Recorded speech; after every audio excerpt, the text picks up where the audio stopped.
Well, to be honest, not really. I mean, it's starting to pick up a lot more than it used to be. But you know, as the culture, you know, African Americans typically don't go out into the forest and camp. And we were actually we went to a comedy show together a while back. And remember that dude that got up on stage? Mm-hmm. Black guy got up on stage? Oh, yeah. He actually started talking about that. That's right. He did a whole bit about that. Yep. About, he was like, my in-laws are white, and he was like, when I go camping with them, he's like, they're all cool and happy about it. And I'm like, what the are we doing out here? It was hilarious. This guy was cracking me up. So it's not really common. Mm-hmm. Definitely. Not as much. No. He was like, dude. And remember he looked at you in the audience. Oh, yeah. He was like, am I telling the truth? And Reggie's like, yep. And I know that coming up here over and over and over. Even being out here right now, I'm just it's not as natural, no, right? I'm freaked out. Like I've been doing this since I was a little kid, raised up and camping and hiking and sleeping on the ground and you know, and that kind of deal. Exactly. But not as common. No, not as common. But it's starting to pick up more. But just a different culture, the upbringing, you know, you just don't. Maybe regional too. Yep, and regional, because I think a lot more African Americans in the Pacific Northwest definitely go camping versus people in the South, like where I grew up. Yeah, that's cool. Mm-hmm. I think it's a treat. Yep. I mean, and RJ's been raised camping. Yep. And he enjoys the heck out of it. Oh yeah, he wanted to come tonight. So I mean, that just goes to show you that I think camping. Yep. One of the greatest things that you can do. Oh, yeah. But there are some scary times, of course. Oh, does it make you nervous? I'm nervous right now. Why? Just because right behind me is pitch black. I don't know what's right there. Something could be. As a matter of fact, there's nothing back there except for my packing hammock. Dude, I don't know. I don't know, man. I'm just not feeling it. Can we get to the next question while I have my nerves intact? It doesn't make you comfortable knowing that we don't have a tent, but it's okay to sleep out. It's all right. No, I want to go home. What are you afraid of? The dark. I'm afraid of the dark. I'm afraid of the freaking boogeyman that's out there right now. We don't have a tent tonight, and I'm freaking out. I just want to go home. Ben, be on my side. If it's 2 against 1, we could go home right now. That's not true. Okay, well, okay. We could go home. But man, Jesus, dude. Too much effort. Yeah. You're all the way out here, might as well enjoy getting back to nature, getting close to the earth, Mother Earth, getting to enjoy, I mean, the night sky, like when it's like so crisp out, that you can literally hear footsteps like off in the distance. Which I hope we don't. Well. Yeah. I mean, well, technically I hope we do, because I love squatching. I love everything about squatching, but I am as scared as all get out right now. Dude, to be honest with you, it is the scaredest I've been in my entire life is squatching.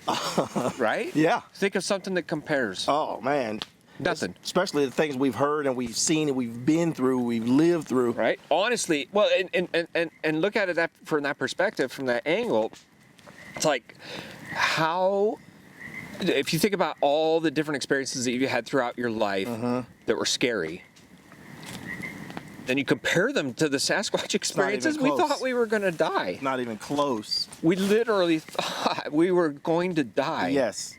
No joke. I mean, it gives me chills right now just thinking about it, to be honest. You love it after the fact when the sun comes up, but even with night vision, it's almost like night vision makes it worse. Yeah. Right? Because you actually get to see. You put on night vision, you're like, oh, I really didn't want to see all that. Exactly. Like I know there's something there because I can see it. Right. You can't see 5 feet back.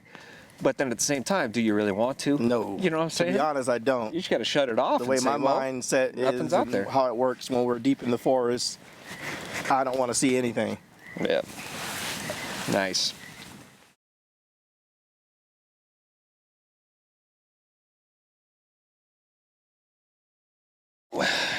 For our region, definitely we have 2 hot zones. And it just translates with any. That's a really good question. We do try to time it up. Yes, there is a window of opportunity that we have to get into that country, because just like Sasquatch, we know is pushed out of the higher territories when the snow comes in. That's when we start to get some of the reports that are closer to Walla Walla. And that's like November through February. We start to get a lot of reports of activity in the lowlands, right? And then after that February timeframe, the snow melt, they kind of follow that snow melt, which, it would just make sense anyways, because that's what any animal does, and of course they're going to follow the other animals where their primary food source is. So, not to say that they can't obviously live in the lowlands, but they just don't, because they get away from people and come back up to more remote areas. That's for our area. That's their habits.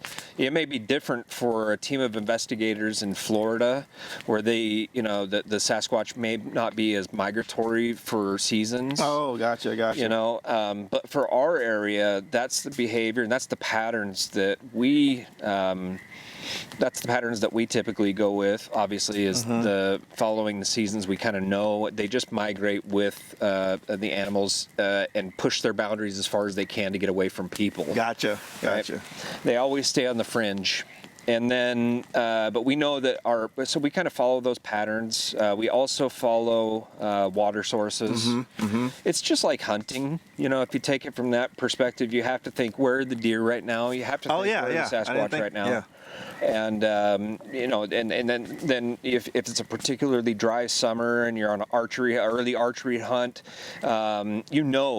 that come September, if it's still really dry, they're going to be around major or leftover water source, whatever water sources, so you can really limit it to that. The same thing with Sasquatch. So middle of July, something that requires a lot of water intake, it's going to be around a decent water source and probably something pretty fresh. So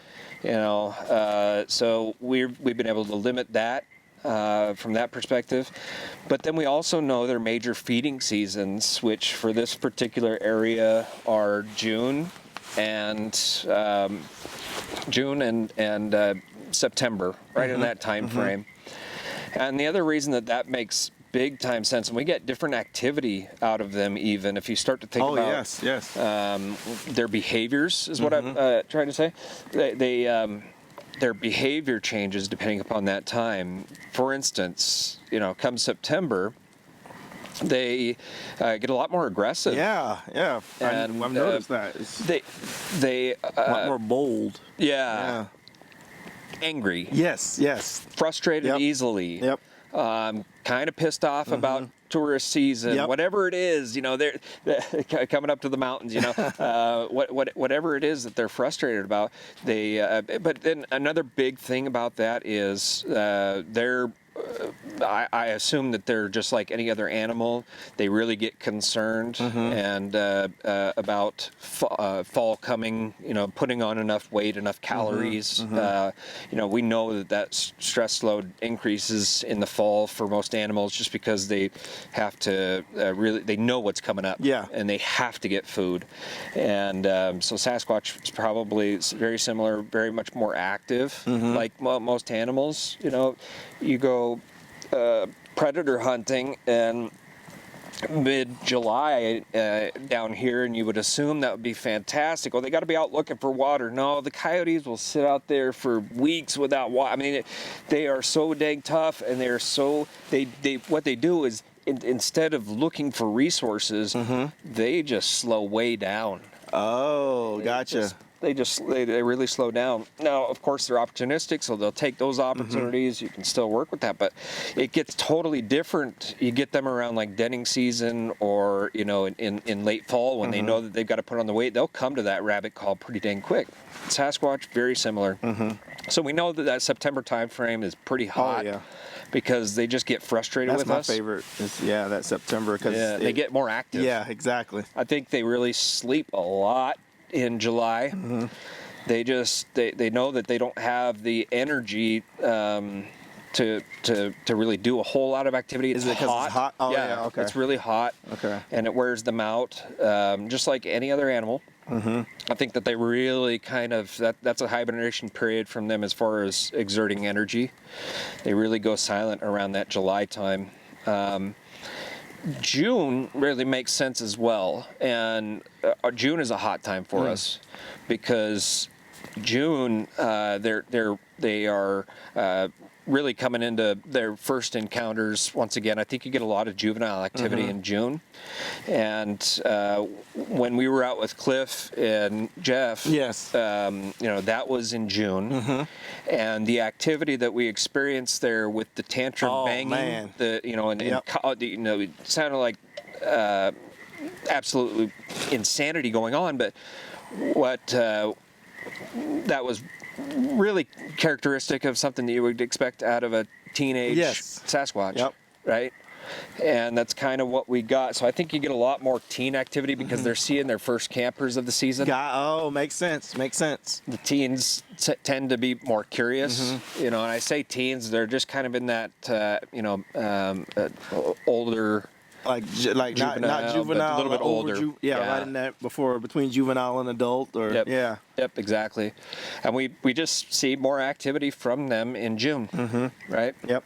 Where we see the aggression in the fall, we see a lot more activity in both of those, the fall and a lot of more movement in the fall and June, but a lot more aggression in fall and a lot more goofing around, throwing crap at you.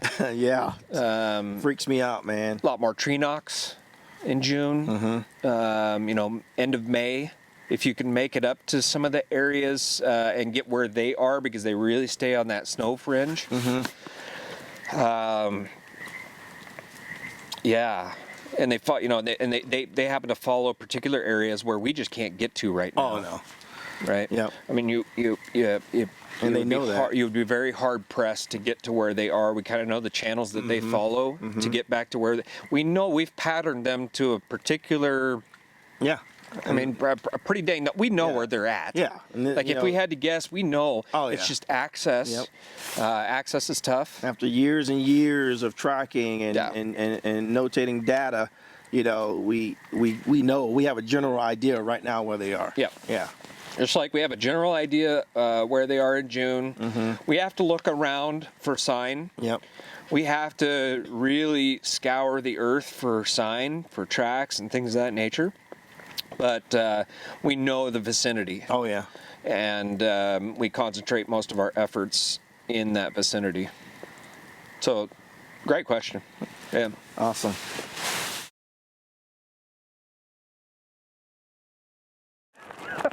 A mist is coming out. If a mist does come out of those trees, no, then I will be scared because that is complete. Filming is it, man? Yeah. I don't want to see it. I don't want to be seen like this. Like what? Wonderfully pleasant. Dude, I can't believe your hammock's there. Why? It's literally like you're the. This is it. Like, this is the defense. Bro, I'm telling you. I'm saying it's getting darker, dude. Here's the deal.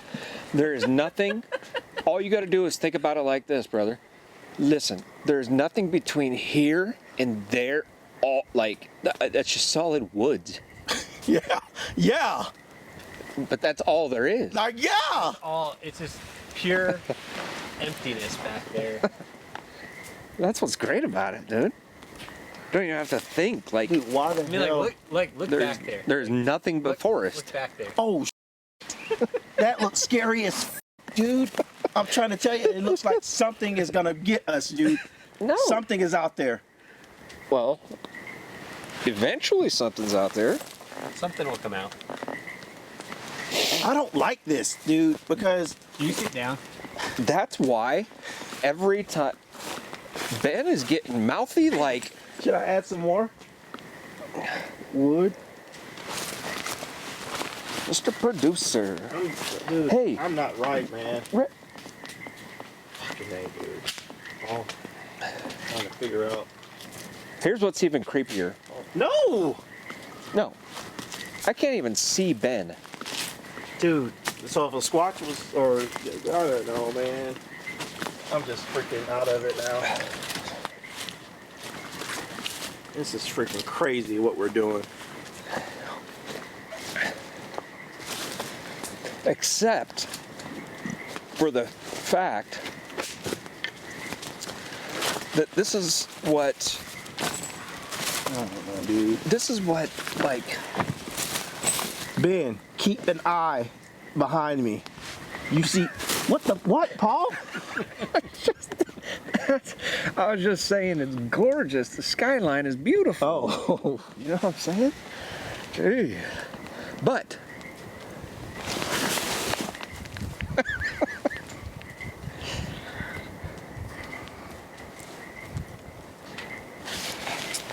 This is some bull.